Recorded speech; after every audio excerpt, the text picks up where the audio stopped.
महाराष्ट्र विधानसभा चुनाव में महायुति प्रचंड बहुमत के साथ जीत का परचम लहरा चुकी है। कई सीटों पर कांटे की टक्कर देखने को मिल रही है। तमाम ऐसी सीटें जिन पर मतगणना के दौरान अंदाजा ही नहीं लगा कि कौन जीतेगा, लेकिन फिर करीबी मुकाबले में अंतिम राउंड में जाकर जीत तय हो पाई। ऐसी ही एक सीट अणुशक्ति नगर विधानसभा सीट है, जहां पर नवाब मलिक की बेटी सना मलिक लगभग 3500 वोटों के हल्के अंतर से चुनाव जीत चुकी हैं। उन्होंने अपने सामने फहाद अहमद को मात दी, लेकिन चुनाव हारने के बाद फहाद अहमद की ओर से एक बड़ा दावा किया गया है। उन्होंने ईवीएम पर सवाल उठाए हैं। उन्होंने कहा कि मतगणना के हर एक राउंड में लगातार बढ़त में होने के बाद जब ईवीएम मशीन खोली गई, जो 99% चार्ज थी, वहां पर बीजेपी समर्थित एनसीपी अजीत गुट की प्रत्याशी ने आश्चर्यजनक रूप से बढ़त बना ली। उन्होंने निर्वाचन आयोग को टैग करते हुए लिखा कि ये रैंक का हेरफेर है। इसके साथ ही उन्होंने अंतिम 4 राउंड यानी कि 16वें, 17वें, 18वें और 19वें राउंड की दोबारा गिनती कराने की मांग की।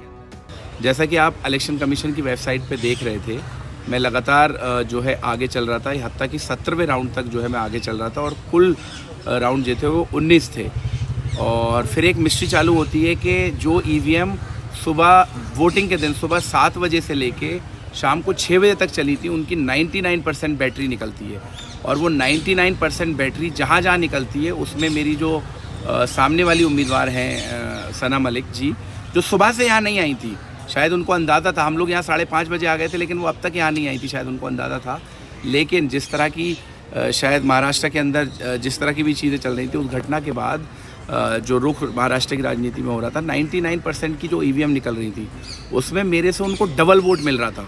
और बूथ पे वो मुझसे पीछे चल रही हैं, लेकिन जैसे ही कोई भी ईवीएम खुलती है जिसमें 99% बैटरी है, उस ईवीएम को कहीं ना कहीं किसी ना किसी तरीके से उसमें डबल ट्रिपल का मार्जिन सना मलिक जी लेके चल रही हैं।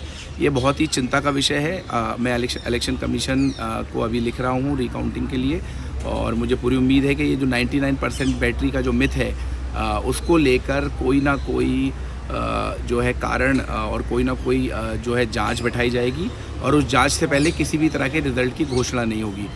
आपको बता दें कि फहाद अहमद एनसीपी के टिकट पर चुनाव लड़ी सना अहमद से 3378 वोटों से चुनाव हार गए हैं। हालांकि उन्होंने सना अहमद को कड़ी टक्कर दी थी, लेकिन अब देखना यह होगा कि इस आरोप के बाद चुनाव आयोग क्या प्रतिक्रिया देता है और उनकी शिकायत पर क्या कार्रवाई की जाती है। सना मलिक जी, जो सुबह से यहाँ नहीं आई थी, शायद उनको अंदाज़ा था। हम लोग यहाँ 5:30 बजे आ गए थे, लेकिन वो अब तक यहाँ नहीं आई थी, शायद उनको अंदाज़ा था।